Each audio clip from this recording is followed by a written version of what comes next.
नमस्कार, मैं हूं श्वेता झा और आप देख रहे हैं आज तक .in। और इस वक्त हमारे साथ है मेरे दो कोलीग्स हैं। मीनाक्षी हमारे साथ है जिन्होंने इस बार एमसीडी इलेक्शंस में ईस्ट दिल्ली कवर किया, रहने भी वाली हैं ईस्ट दिल्ली की। और साथ ही हमारे साथ हैं नेहा बाथम जिन्होंने रहने वाली हैं साउथ दिल्ली की और कवर भी किया है साउथ दिल्ली को, तो बहुत ही बेहतर तरीके से जानते हैं नॉर्थ दिल्ली के बारे में। जी, कि नेहा ने अमीर एमसीडी को कवर किया, मैंने गरीब एमसीडी को कवर किया। मैंने भी तो मैं आपको बताऊंगी नॉर्थ एमसीडी के बारे में। सबसे पहले शुरुआत करते हैं मीनाक्षी से। मीनाक्षी, ये बताइए, चूंकि आप रहने भी वाली हैं ईस्ट दिल्ली की, वहाँ पर क्या आपने देखा खुद जब एज अ रिपोर्टर गई? श्वेता, क्योंकि मैं वहाँ पिछले 15 साल से रह रही हूँ, तो सबसे बड़ी समस्या जो वहाँ की थी गंदगी। दूसरे ये कि जो स्पेशली ट्रांस यमुना, जिसको हम यमुना पार का इलाका कहते हैं, वो बाकी दिल्ली से पूरी तरह से कटा हुआ है। हम अक्सर ये बात कहते हैं कि जब एशियन गेम्स हुए थे दिल्ली में 1982 में, तो उसने साउथ दिल्ली की पूरी सूरत बदल दी थी। ऐसे ही जब कॉमनवेल्थ गेम्स हुए तो उन्होंने ईस्ट दिल्ली की हालत बदली, लेकिन एमसीडी के ऊपर जो रिस्पॉन्सिबिलिटीज़ थी वो एमसीडी पूरी तरह से नहीं निभा पाई। पिछले 5 साल के अगर हम घाटे की बात करें तो ईस्ट दिल्ली एमसीडी का घाटा 3000 करोड़ का है और 2 बार बेल आउट पैकेज दिया गया, लेकिन उसके बावजूद भी कोई इंप्रूवमेंट नहीं, कोई फ़ायदा नहीं।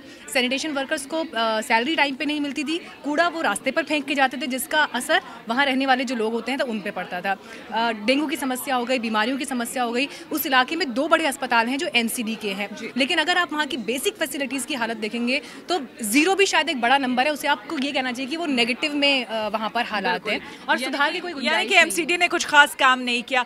नेहा, आपसे अगर बात करें, साउथ दिल्ली पॉश इलाका, वहाँ से आप रहने वाली हैं, वहाँ की क्या देखा आपने एज अ रिपोर्टर? देखिए, ये हम कहना चाहेंगे यहाँ पर वो मुहावरा एकदम सटीक बैठता है कि दूर के ढोल जो है वो सुहावने लगते हैं। ऐसा ही कुछ साउथ एमसीडी के साथ भी है। वहाँ पर हर चीज़ आपको जगमगाती हुई मॉल की शक्ल में तो नज़र आती है। वहाँ पर एक से एक मॉल्स जरूर खुल गए हैं जो लोगों की ज़रूरतों को पूरा कर रहे हैं, लेकिन जो बेसिक सुविधाएं हैं पार्किंग की, अगर आप किसी लाजपत नगर या फिर साउथ एक्स पार्ट 1 पार्ट 2 जैसे मार्केट में जाते हैं तो वहाँ पर आपको पार्किंग के लिए इतनी जद्दोजहद करनी पड़ेगी कि आप शायद थोड़ी देर बाद ये सोचेंगे कि क्यों आ गए हम यहाँ शॉपिंग करने। तो हर बार एक मांग की जाती है कि एक सैंक्शन किया जाए बजट वहाँ पर अंडरग्राउंड पार्किंग बनाने के लिए, लेकिन पिछले 10 साल 15 साल जब से ये मार्केट एग्जिस्टेंस में आए तब से ऐसा हुआ नहीं है। बिल्कुल, तो ये बहुत बड़ा सवाल है कि देखिए 10 साल से बीजेपी ही काबिज है एमसीडी पर, लेकिन उसके बावजूद इस बार भी लोगों ने बीजेपी को बहुमत दिया है, एक प्रचंड बहुमत की ओर जो रुझान अभी तक आया है। बीजेपी आगे बढ़ रही है, यानी कि विश्वास किया है, एक बार फिर से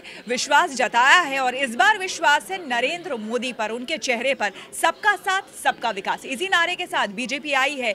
इस बार उम्मीद बस यही करनी होगी कि दिल्ली की जनता ने जो कहा है, जो वादे, जो विश्वास किए हैं बीजेपी के ऊपर, वो कम से कम बीजेपी जो है वो पूरा करे। आप बने रहे हमारे साथ, देखते रहिए आज तक .in।